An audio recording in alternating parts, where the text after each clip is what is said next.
If you're watching this, you've already broken the first guideline they gave me. Don't share the rules. I'm recording this in the dark, in a dorm room that doesn't feel like mine anymore, with the school-issued rulebook open on my desk. One line is circled so hard the paper has almost torn. Do not read rule number 13 twice. I think breaking that one is why I'm running out of time. To understand how messed up this place is, you need to know how it pretends to be normal first. I transferred in the middle of the semester. My parents called it a fresh start after what happened at my last school. I call it we done tea. Talk about that if we want to sleep at night. On paper, this place was perfect. Manicured lawns, brick buildings ripped from a college brochure, banners with the motto stitched in gold. Obedience is safety. Inside, the floors were suspiciously clean. The guidance counselor met me with a weaponized smile. Here, we take our guidelines very seriously, she chirped. I thought she meant the dress code. I was wrong.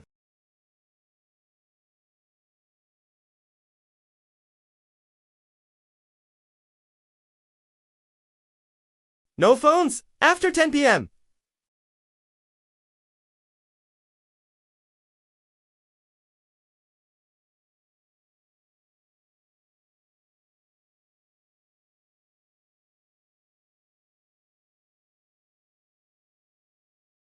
Next page.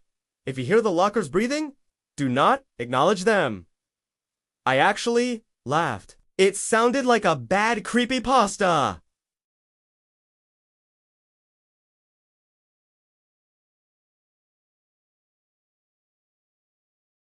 Wow, you're actually reading those. Cute, my new roommate said, dropping his bag.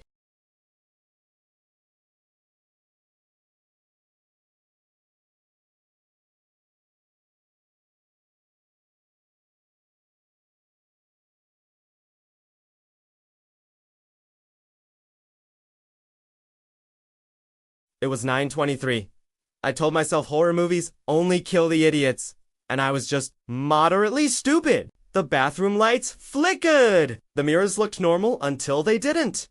My reflection moved half a second behind me, like it was buffering. When I whispered, "What the hell?" my reflection's mouth didn't move. Then, from the stalls, a hiss of voices. My name, over and over. You're early, a voice murmured from a closed stall. I ran. The next day, the guideline booklet had a new note in the margin. Warning issued. Next violation escalates. It wasn't my handwriting.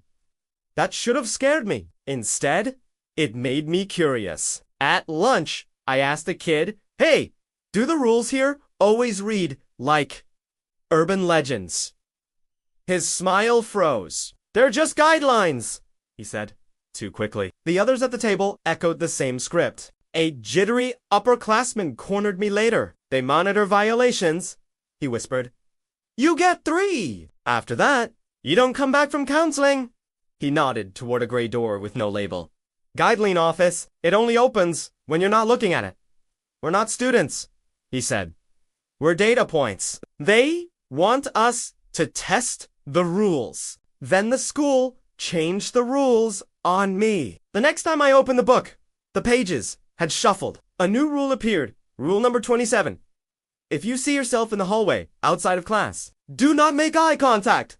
That afternoon, I saw someone ahead of me turn a corner, same uniform, same backpack. That night, footsteps matched mine on the other side of my dorm door. When I reached for the handle, it turned from the outside at the exact same time. I yanked it open.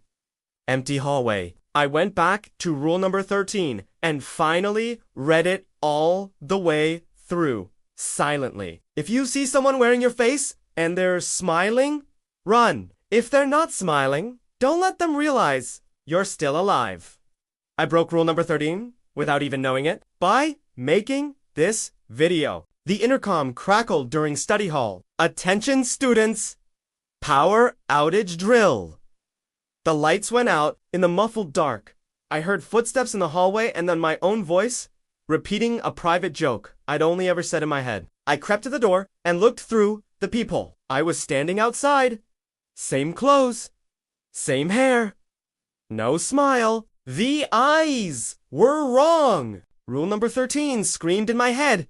If they're not smiling, don't let them know you're alive. But I'd already broken it. I'd read rule number 13 once to myself and once to you. The other me knocked. You shared the guidelines, it whispered in my voice. That's a violation. I woke up in my bed like nothing happened. My roommate tossed a book onto my desk. You're up early, Aaron. That isn't my name. Aaron was the jittery upperclassman. The guideline booklet lay open. Rule number 13 was gone. On the inside cover, new ink. Congratulations on successful integration. In the mirror, my reflection smiled half a beat before I did. Good news! I'm not in trouble for breaking the rules anymore. Bad news? I think I am one of the rules now. I'm still here, still updating this when they're not looking.